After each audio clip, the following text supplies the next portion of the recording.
Welcome, everyone, to another episode of Jupiter's Crock here on the Outpost Unknown YouTube channel. This is sad. It's a sad day for me. It's a sad episode for me. And we're going to talk about the episode Separate Paths. Joining me in my morning today is Ronan. Oh yeah, so our mourning period of what is it, 3 days in Roman society, or is it a week of Roman? We're gonna have to do that after this episode. Our mourning period. And Steve, also known as Spartacus. Yeah, I'm here.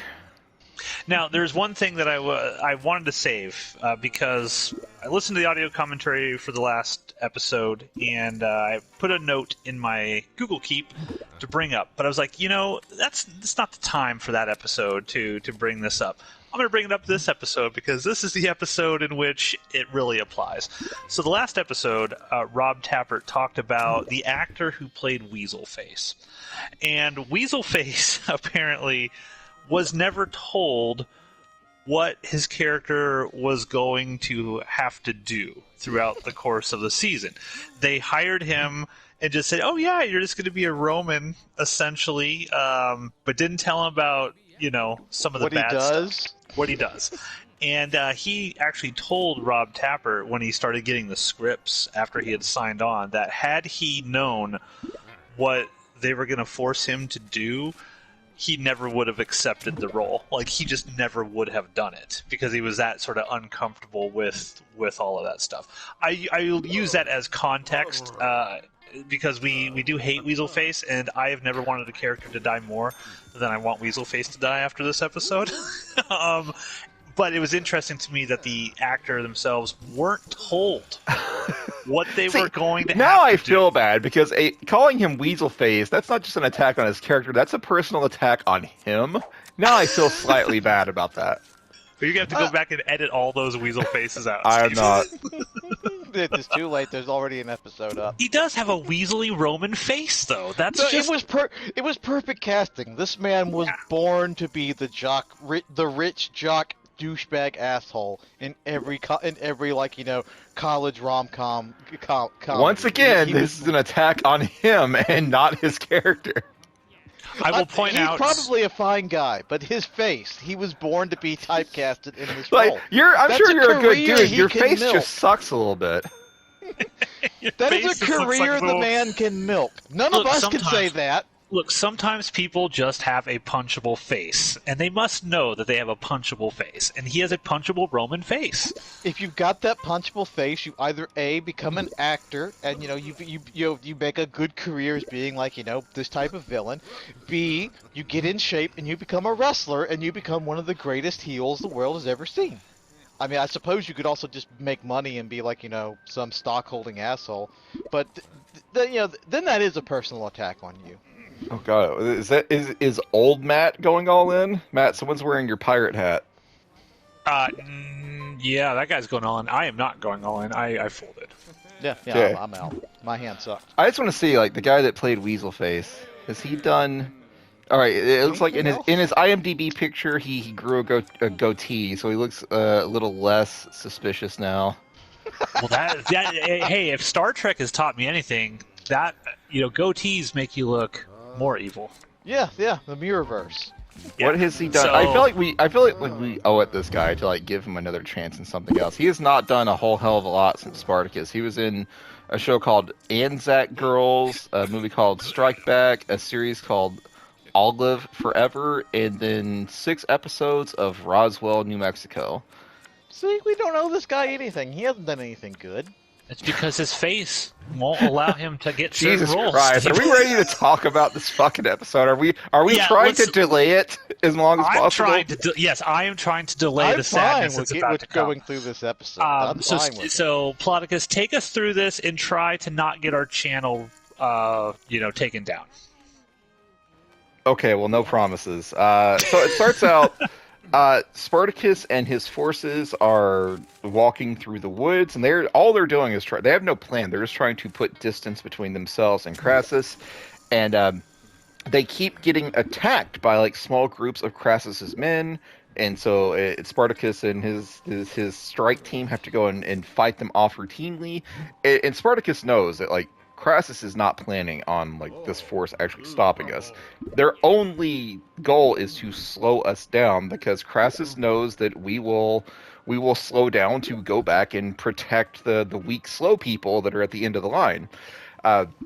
So they know that they can't keep doing this, and so Spartacus and Crixus have to have a little get together, and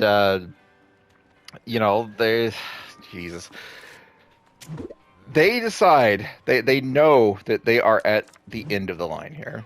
Crixus and Spartacus, they talk. Everyone like has time every episode to break down their tents and move their tents to a new location, and so they're in a tent. And Spartacus is like, we have to keep moving. We can't just stop. Crassus will come for us. And Spartacus and Crixus is like, okay, well, what if we, fight them? Have you considered that maybe we actually attack them? And Spartacus is like, well, we could attack them, but we can't protect our people. And so it's the same problem from last episode. Crixus wants to attack, Spartacus wants to protect. They can't do both. And right around this time, someone happened to have mentioned that, hey, off to the north, there is like a villa. There's a villa that we can take over, regroup, get supplies. And Spartacus says, yeah, that villa's nice and all, but I actually think we should cross the mountains and just leave. Just scatter to the wind. Like, Crassus cannot track thousands of us. If we just get past the mountains and each go our own way, then that'll be the end of it. And Crixus is like, bullshit, that's the end of it. Like, we started this rebellion with plans to topple Rome, and that is what we should still be doing. And Spartacus tells him that, my mission has changed. When it was just us, when it was just gladiators, I was all in on toppling Rome. But now we've got like thousands of women and children, thousands of people that can't fight, and Spartacus, I now feel responsible for them. I have to put my own desire for vengeance aside and protect my people. And put a fucking sword in their hands. Let's do it. Yeah, put a sword in that baby's hand. Yeah. Let's do it. Very Republican of you, Matt. And Crixus says, well, then you and I are no longer compatible. Like, my desire for vengeance has not gone away. I want to topple Rome. He has a really good line. Like, Manu Bennett has a really good line. I don't know if it was in this scene or one of the ones later, where he's basically like, he tells Spartacus, like, look, you were the one that sparked this fire in me to do this. Don't tell me. Yeah, I got it. I know. Sorry. He tells Spartacus, Rome is bad, Rome sucks. You were the one that opened my eyes. Don't tell me to close them again. Yeah, and it's just a really good line, and it just sort of like, it shows that yes, Spartacus has changed. However, he can't change what he has sort of instilled in many of his people. And it's not just Crixus that thinks this way. There's lots of people that want to go attack Rome. And, it's one of those interesting things. It's like a benefit of being sort of an inspirational leader. You inspire people and you get these victories, and these, the people want to do one thing, and then you grow or change as a person. Not everyone is going to instantly and immediately change their perspective to go with yours. So it's almost like, Spartacus created this, essentially, and he's going to have to come to a reconciliation with it. Well, this happens all the time in history. Some, like, you get people who spark a fire of rebellion, and then they find out later on down the line that they are not capable, either mentally, physically, whatever. They do not have the means of which to control the fire that they just set, metaphorically speaking, and then it proceeds to burn down everything. So, like, historically, this checks. This happens all the time, not even just with Spartacus. Like, you get revolutionaries that grow unsustainable, like, all the fucking time. This is just normal shit, really. But it's a great fucking line in this show. Continue, and that's all that matters. All right, so Spartacus tells Crixus that we each have to follow our own path, and I will no longer stand in the way of yours. And so Crixus acknowledges that tomorrow morning, then we will go our separate ways. And Spartacus says, "Go ahead." One thing here, real quick. Fun fact about this particular scene was this scene was written by Stephen DeKnight before the show even started.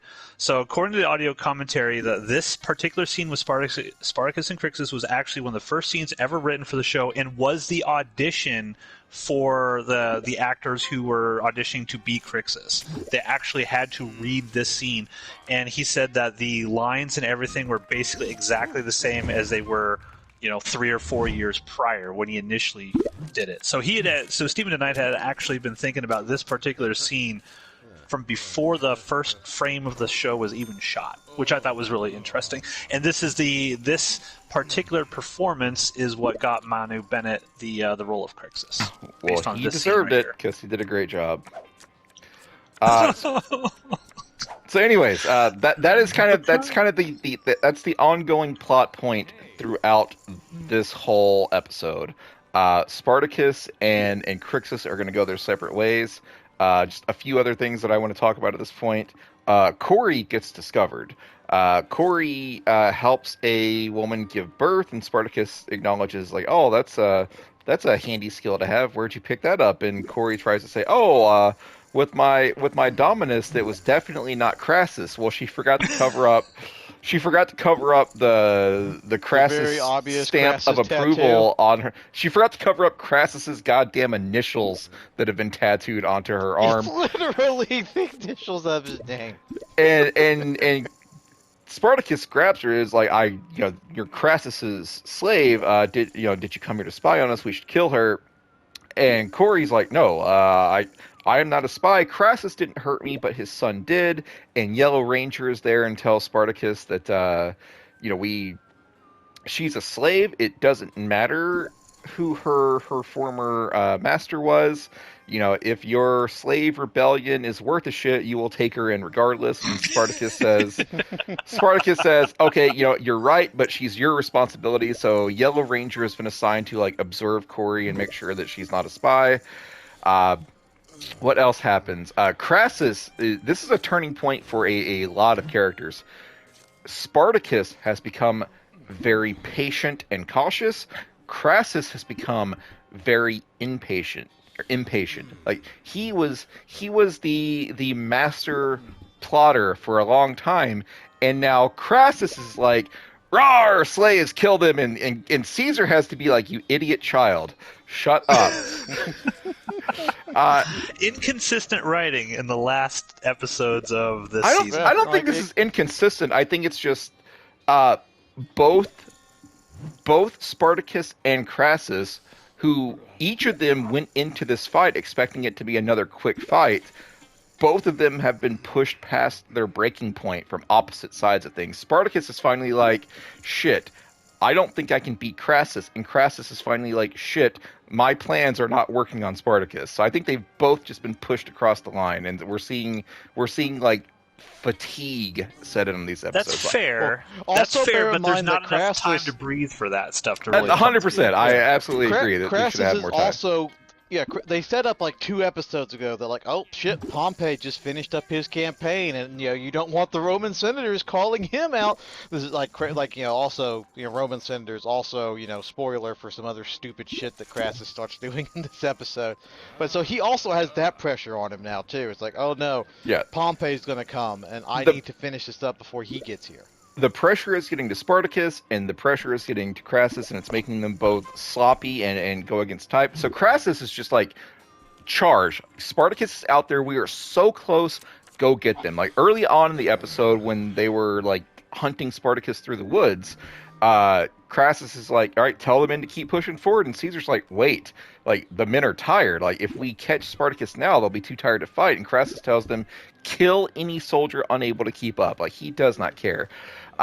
We also see like when the Romans make camp, Crassus is so fucking angry at the fact that Corey has betrayed him. He still doesn't know why Corey betrayed him. But he blames Caesar to an extent, because he mentions to Caesar, if you had not brought her here, she wouldn't have had the chance to escape. And Caesar tries to say, I'm sorry, like I trusted her and I shouldn't have. That's my bad. It's almost like I was written poorly in the last episode. The writers made me trust yes, this. The writers made me do it. Weaselface immediately senses an opportunity to be Weasley. And so he starts like worm-tonguing his dad, like, hey, Dad, Caesar's made some questionable calls lately. Maybe you should put your trust in me and not him. And Crassus is going for it. He's falling for it. Once again, I currently have regrets about throwing away this hand. And there's another point where Caesar goes to Weaselface and says, look, man, your dad is losing his shit. Like, we need to come together, and we have to be the voice of reason because your dad is losing it. And Weaselface is like, sorry, you're just bitter because I won. And so Caesar's like, all right, I know last episode I didn't do any sort of investigation into what Corey had to say to your dad, but I'm going to investigate now.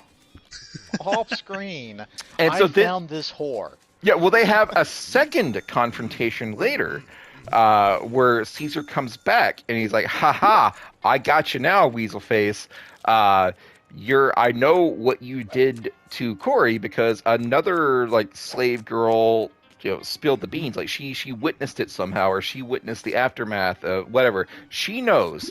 And so I am going to go tell your dad that a slave girl said bad things about you, and that's totally going to turn him against you. And so Silly. It must have been really easy to set people up in Roman times because, like, he tells Caesar, he tells like Weaselface this, and Weaselface, you can tell like he's got a terrible poker face. He's like, oh shit, he's found me out. My dad's gonna be so upset at me. But all he really would have had to do was just like, man, Caesar's fucking bullshit, and he would have gotten out of this. Yeah, like apparently in Roman times, he just didn't realize it. His bad poker face showed Caesar that Caesar was correct, but at the same time, Weaselface kind of knew that this story was not going to go anywhere. And then Weaselface chooses to hedge his bets a little bit because he smacks Caesar in the face with another jug, so they reused the jug smash from the last episode. Slow-mo. Was there any sort of same framing and everything? Yeah, like was that mentioned at all in the director's commentary? Was that meant to be a callback to the previous episode, or did it just so happen they wrote two bottle smashings in back-to-back episodes? They didn't mention anything about it other than they thought it was cool. I would imagine they just like, wow, it just visually looks cool. Let's go ahead and do it again. Was it the same director? Like, I need to check that. Did the same guy direct both of these episodes? I wonder. No, it was two different dudes, I believe. What I will say about this, to give a little context before Steve sort of spills the beans on what actually happens here, is that the previous sequence with Weaselface and Crassus actually tells Weaselface, like, they do a lot of stuff, at least Stephen DeKnight said, where they try to do certain phrases that people tell people have unintended consequences. Like, so Crassus saying something that seems innocuous later has an impact on Weaselface, and Crassus mentioned something about, sometimes you just have I believe it's when they're talking about Caesar. Sometimes you just have to like show dominance over your opponent or something like that. And the whole thing that's coming up next was simply intended so that Weaselface could show dominance over Caesar. We're also forgetting before. I'm getting there. It sets this confrontation up, and you're about to get into the bad thing. But they said, hold on, let me finish real quick. The writers thought that Caesar needed a loss. That is why, because they felt that this entire season, Caesar, he's Julius fucking Caesar. He wins, and they felt that they had to show somehow Caesar losing. I don't think he's won that much this season. But they did mention that the episode, when they gave the episode to the historians who would look at this sort of stuff, it broke their brains. Because none of the historians who looked at this were like, you cannot do this. You cannot do this. And Stephen DeKnight was like, we're doing it. And that's what they I'm surprised the historians' brains didn't melt much earlier on. Oh, I'm sure they did, but I think this particular thing is something that you're. Well, we'll let Ploticus get into Anyways, it. all right. So I want to go back to when Crassus said we have to show dominance. What prompted Yes. this? What prompted this quote that we have to show dominance? Well, good Senator Metellus shows back up, and he's the senator who Crassus essentially bribed. He told Metellus, "Hey, if you just let me keep this entire town that I liberated, I will give you part of it." And Metellus said, "Oh yeah." And so Metellus And the taxes. went back to Rome, and he's like, "Oh yeah, Crassus is about to wrap this up. Like tomorrow, the war is going to be over." And then it turned out the war was not over tomorrow. And so Metellus goes back to Crassus and is like, "You motherfucker, like I went back to the Senate and told them, I sang your praises. I told them that you were like minutes away from killing Spartacus and ending this war. And then I found out that Spartacus slipped away again. Like that makes me look like shit. That makes you look like shit. That makes me look like even more shit because I'm associated with you." And Crassus is like, "It's going to be fine. We are in pursuit. We are going to kill Spartacus." And Metellus, he tells him, Crassus tells Metellus, don't forget about all of the things I'm offering you here. Don't forget about this giant bribe that I'm giving you. And Metellus is like, "Fuck your bribe. Like my association with you is doing more damage than your bribe could prepare." And so Crassus just knocks the shit out of him, starts beating this Roman senator, and he tells the senator that, if you utter one word of this, I will spend like untold fortunes on getting you murdered. And so go back to the historians Senate. had a huge problem with this as well. They said never would something like this ever happen historically, where they were like a senator like this would just be beaten down by basically a general who's doing this. Yeah, just like just a random rich guy. Yeah, But it's like, good for story reasons, for like these kind of story. It adds the drama that you need. Yeah, I'm not sure if this is breaking Crassus's character or if this is actually informing as to where Weaselface gets this from, because he's been so cool and collected up until now, but also up until now his plans have been working. So like, I don't think this is breaking character. I think this is he got pushed past a breaking point. Yeah, that's exactly what I was about to go for. It's like it's not so much as breaking character. This is like showing what's really beneath the cool exterior of what happens when he doesn't get his way. He just throws a temper tantrum, which is exactly what happens with Weaselface. So it's like in that instance, it's like no, I don't think it's breaking his character. It's just showing it's like this was always there. He's just another rich guy. Mask That's all dropped. it is. And Caesar is like horrified when he sees what happens. Caesar and Weaselface. This is the one time where they both seemingly in this one horrible moment are like, "Oh shit." Like things shit just got real, dude. What the fuck, man? Like, cause they give each other that look of like, what just happened to us right now? What just fucking happened? Yeah, and so Weaselface goes and talks to his dad, and that is where Crassus says sometimes you got to show dominance. And this attack on the senator is one of the things that forces Caesar to go and try and work with Weaselface. And so in their second meeting in this episode, Caesar tells Weaselface, "I know what you did to Corey. I'm going to tell you, Daddy." And Weaselface is like, "Oh, no, don't tell Dad. Don't tell my dad, please." And so Weaselface is like, "I am tired." Caesar thinks he's won. Because Caesar's like, "I have this blackmail material on you now. Like, on paper, I answer to you. But in reality, you will follow my command." And as soon as Caesar says that, Weaselface hits him in the face with another like jug of wine. And Weaselface is like, "You motherfucker, you are still here talking to me about command? I'll show you command." And so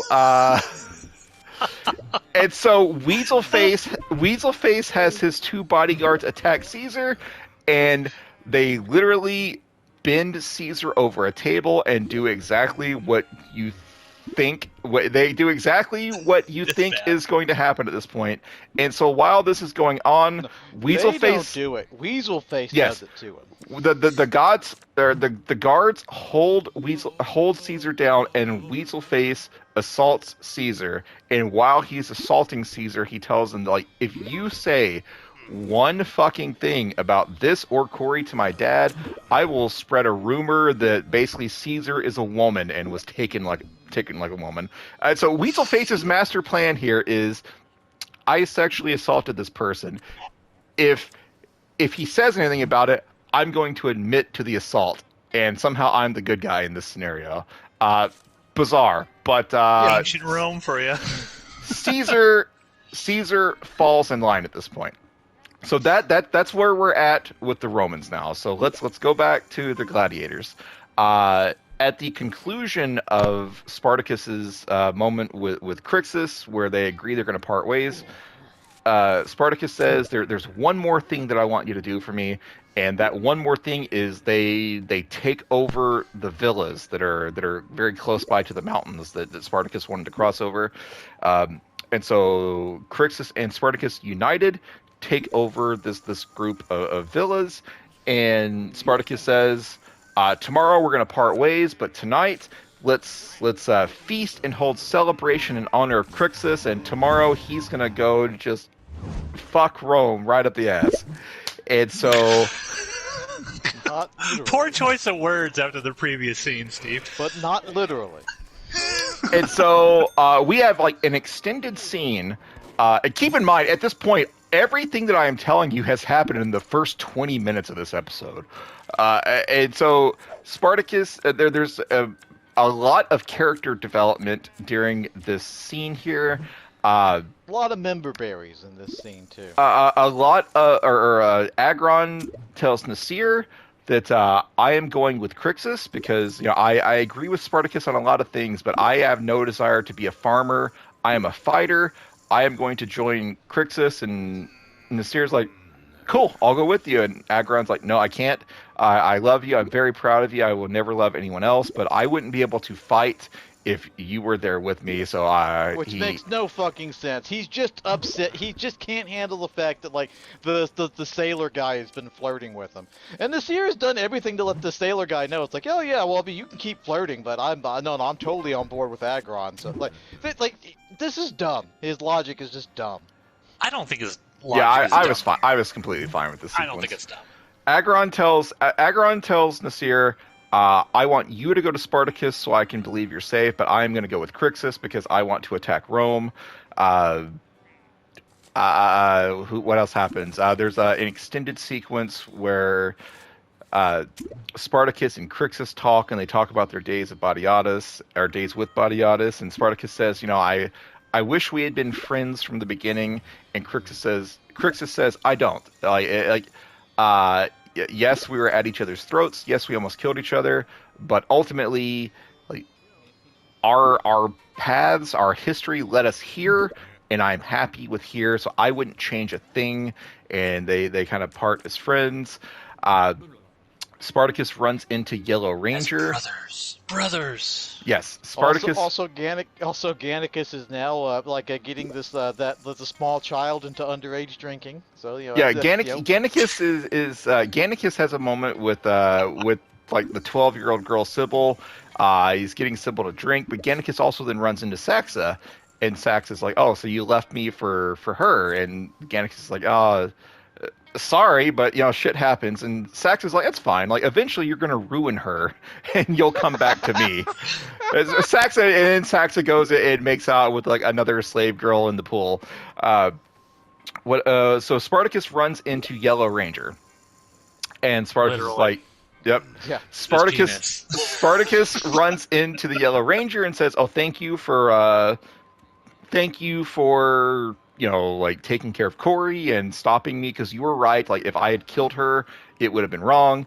And then they get into like a little mini fight because they start like comparing wounds, and Spartacus is like, "Oh, how nice of you, Ms. Roman lady, to actually care for a slave." And she's like, "I never hurt a slave when I was Domina." And Spartacus says, "Well, that doesn't matter because you because you still own slaves, and that's wrong.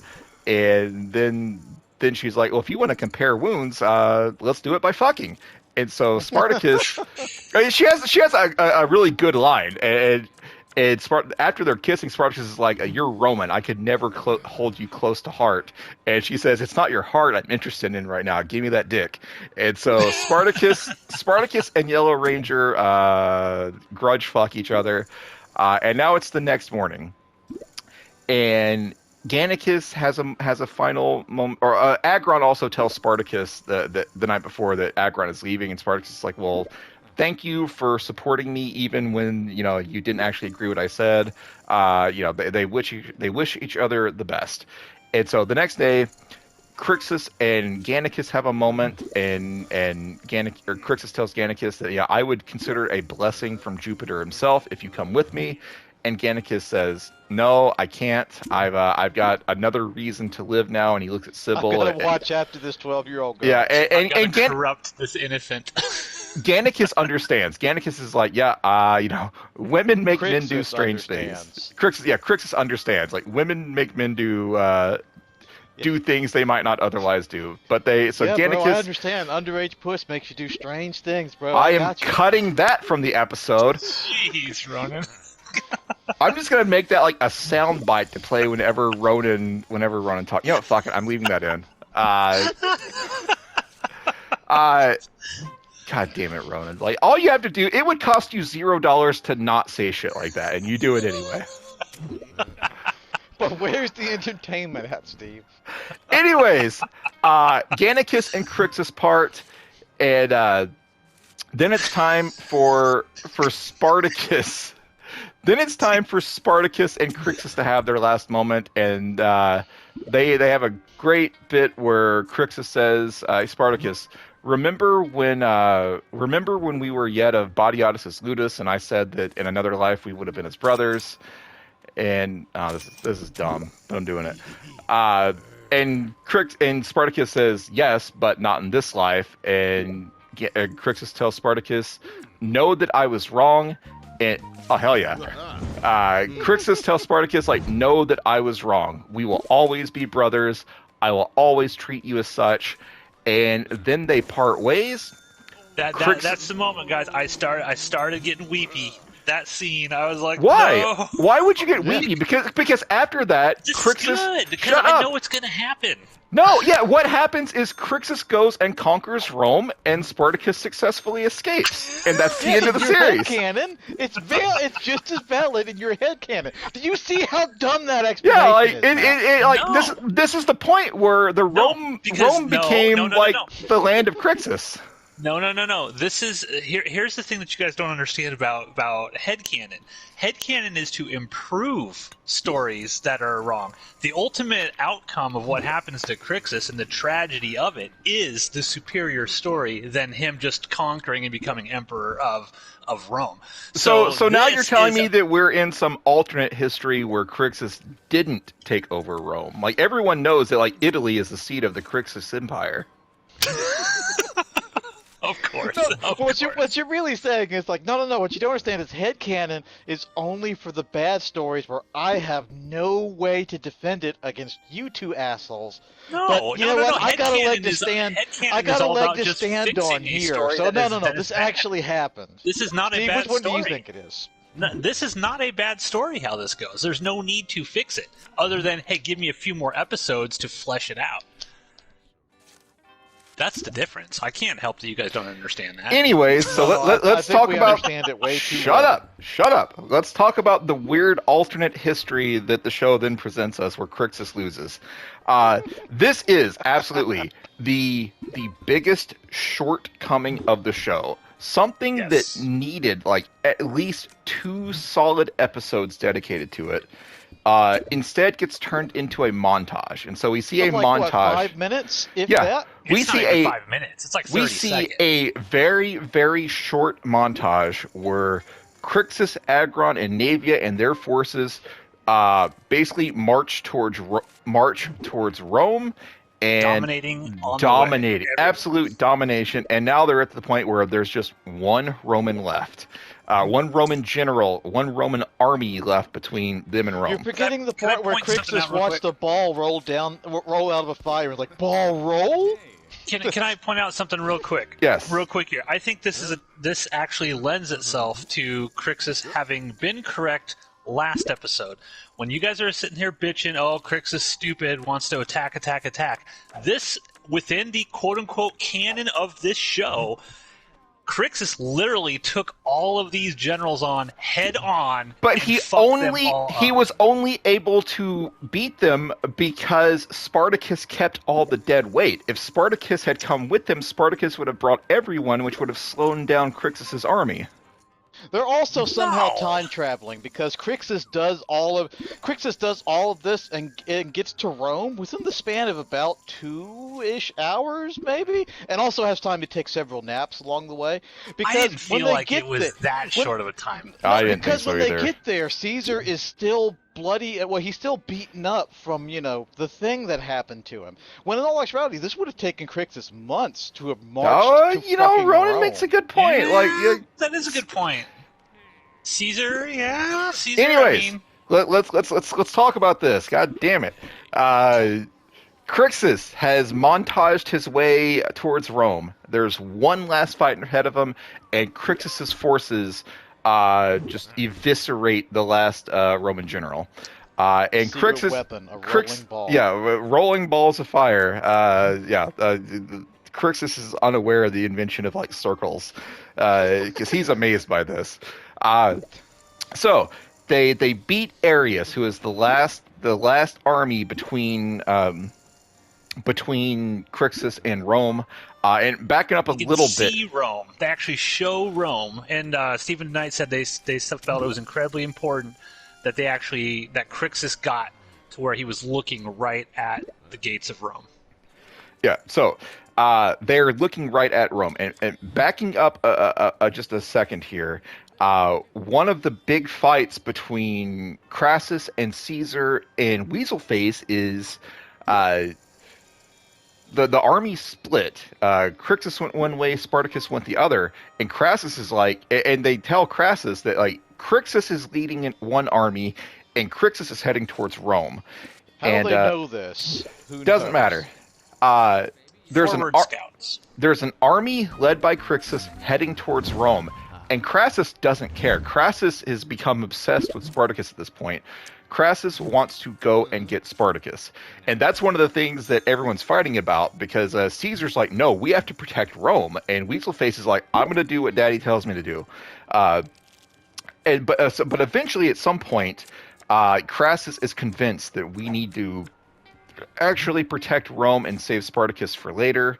And so, right as Crixus is being victorious over this last Roman general, here comes Crassus's army. And Crassus and Weaselface are on horseback, and Caesar is still got like a black eye, and he is not on horseback. And Crassus is like, "Oh, Caesar, what the hell happened to you?" And he's like, "Oh, I walked into a door. Let's talk about something else." And Weaselface is like, "Oh, I commanded Caesar to go in on foot to inspire all of the other people that don't have horses." And Crassus is like, "All right, story checks out." Regardless, Caesar's adjusting his his little dressed man thingy that all the Romans are wearing because his asshole still hurts. Jeez. This is the thing that happened. So Steve, when I was editing, just as a plug for another show, the Full Moon Fridays, and I had to go through and I had the titties on the background on the television. You kept saying, "Ha, you're making fun of me. You're gonna have to go back and edit that out."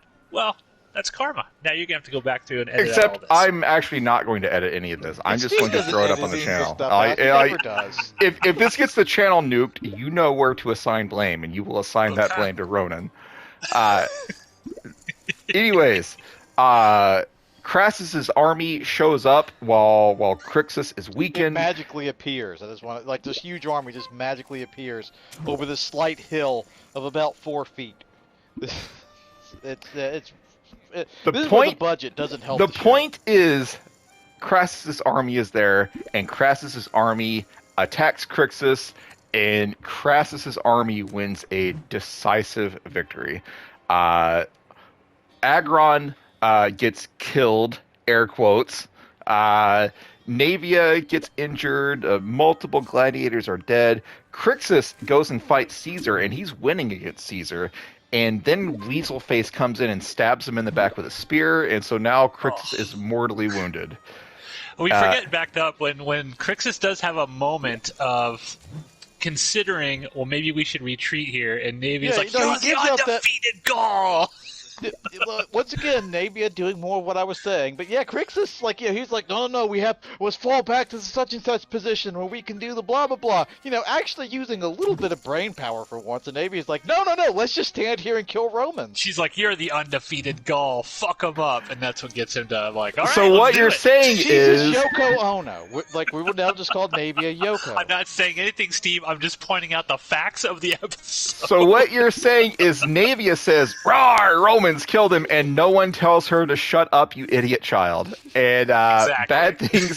bad things happen because of that. Because all of the forces, except for like Navia, Navia and Crixus are dead. But Crixus has been mortally wounded. He got stabbed in the back with a spear. And I don't even know that we mentioned this, but this entire, like the last 4 or 5 episodes, Crixus has been using Weaselface's sword, the sword that shows that Weaselface is the word in Lillacrassus. Like Crixus took that from him back in like episode 3, and so now Crassus tells Weaselface, reclaim your sword. And there's talk about like crucifying them, but I think Crassus says no. We're gonna send message. Weaselface cut off Crixus's head, and Navia, who is being held down with a blade to her throat, starts screaming and crying.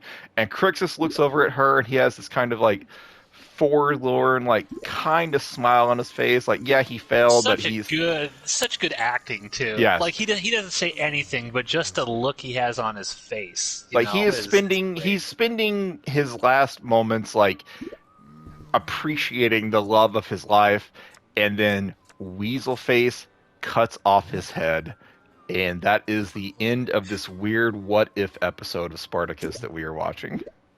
And it's cool. It's cool because we all know the true canon. Yeah, like, it's kind of cool Crixus too Land. because Everyone's heard of it. Yeah, Crixus Land. Yeah, I want to go DJ visit. had a vacation there not too long ago.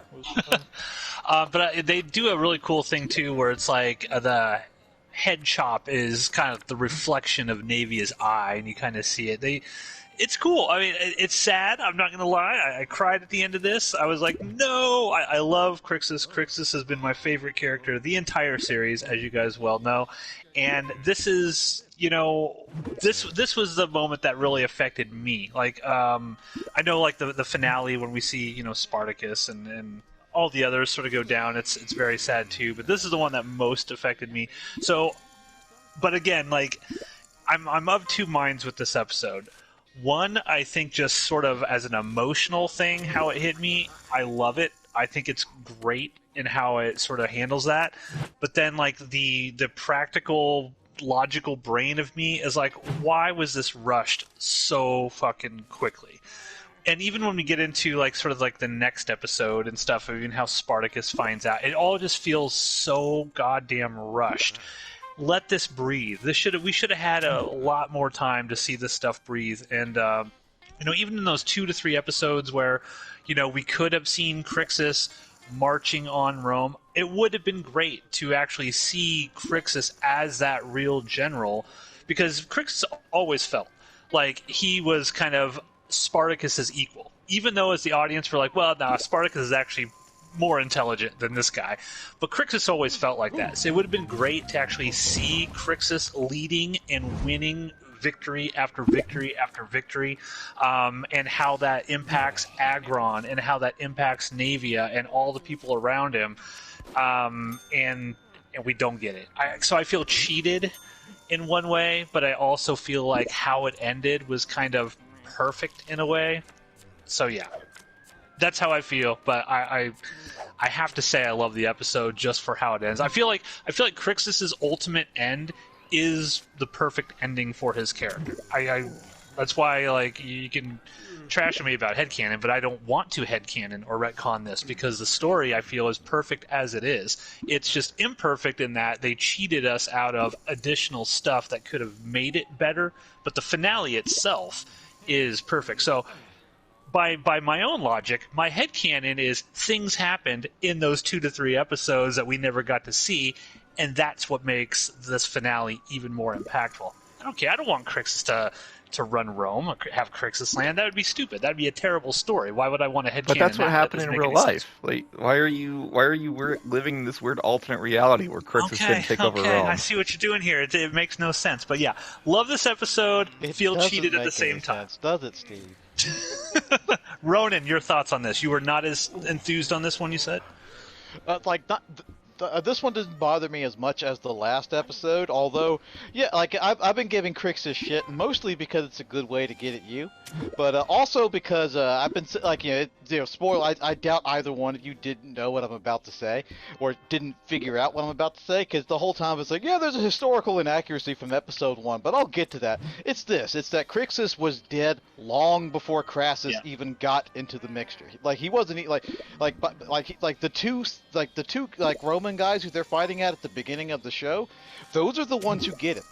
Crixus separates off from Spartacus and loses his very first battle, which is part of why I kind of give him like shit, because not only did he lose his very first battle, he got caught unawares because they were just looting without checking the area and shit. And the good thing about the good thing too, the historical Crixus's credit, when they did slaughter the slaves that broke off, only 6 of them had back wounds, which in that day and age would entail that only 6 of them turned and fled. All the other ones just stood and faced it and took it head on. But that's part. Yeah, that's so that historical inaccuracy has been closed. But a lot of this stuff happened long before we even got to this point. Crixus had no clue that Crassus was historically speaking, Crixus was dead long before Crassus got involved in it. Did they ever tell what the time jump between between season 3 and 2 is? Because historically the Spartacus War lasted about 3 years, but I think they say 8 months ago Spartacus did they shortened it down. It was 6 months or something. Didn't they have something at the very beginning of this season where it's 6 months later? Yeah, I believe that's correct. Yeah. But because Crixus broke off with it long beforehand, that's why I was saying you could it needed an extra season, and you don't get the drama from what are the Romans up to, Spartacus versus Romans. You get the drama from these two they found a way to get along, but they could never truly function as one. Not indefinitely, and that's how you could have gotten drama out of this, and then had Crixus break off, and have him do whatever he would want to do. Obviously, you're not going to have him fail in his very first. You're not going to go the historical route where he breaks off and then instantly fails. That's too funny even for me if I'm trying. If you want to go the historical route, Crixus takes over Rome and it becomes Crixus land. Yeah, you could have done something really cool though in that magical missing season where let's say season 2 or 3, wherever we want to do this, ends with Crixus and Spartacus kind of at odds with each other and they split up. But at a certain point, Spartacus has to ask Crixus for help because Spartacus gets stuck in a situation that he can't get out of, and then he must go and get help from Crixus. Because like you said, Ronan, these Spartacus' army split up and reformed and split up and reformed multiple times throughout this whole thing. It wasn't like he was leading the entire thing. Yeah, the second time it happened, it was I only remember the name of one of the 2 guys who broke off from Spartacus because his name was we got 10 minutes, so wrap it up. Yeah, his name was Gannikai, which is where they got the character Gannicus from. But there's no historical proof whatsoever that he was a gladiator, because there are only 2 people in the rebellion whose names were saved to history were Crixus and who we knew was in the Ludus was Crixus and Spartacus. Those were the only two we know for sure were gladiators. None of the others, their names weren't saved, so we don't know who they are. But yeah, like it definitely needed that. Then you get the weird thing was okay, like because we know Caesar has just been, the thing just happened to him.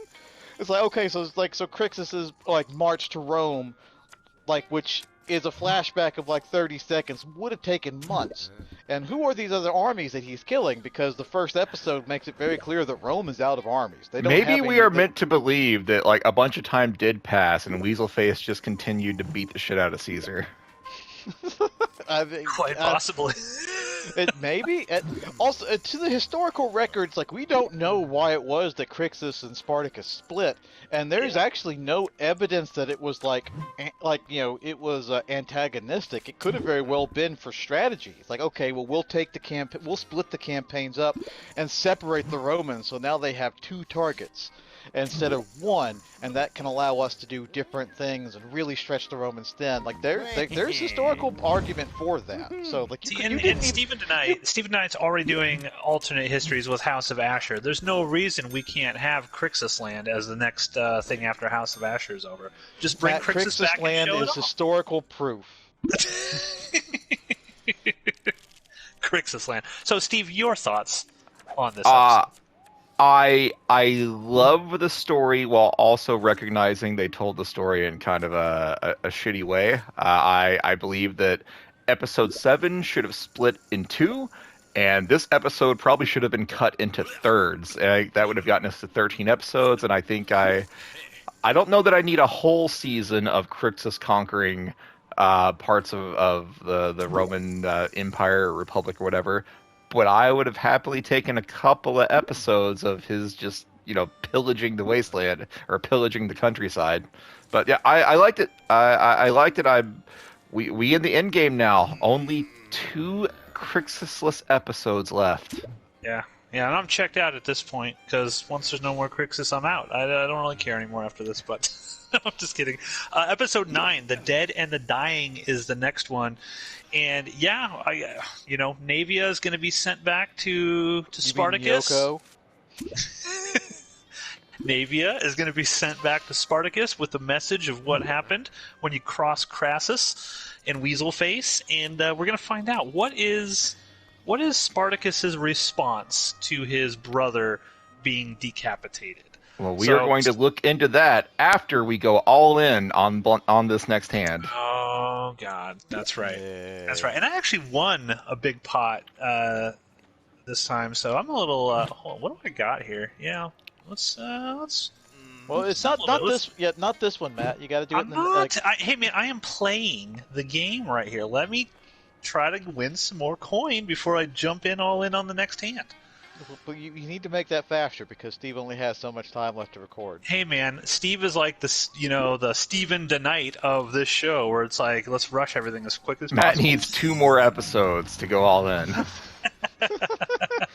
I'll never call you Stephen DeKnight, Steve. I believe fully that you could have made a better sequel to Pacific Rim, and you probably don't even give a shit about Pacific Rim 1. And I believe you could have done don't. Better. Pacific Rim's stupid. I believe you could have done better, Steve. My cat could have done better. All in. All in blind. Yep. All in. Raise. Here we go. Here we go, ladies and gentlemen. This one's for Crixus. I wonder if there's ever been, like, where some of these randos who are in here have come across the 3 of us once before doing this.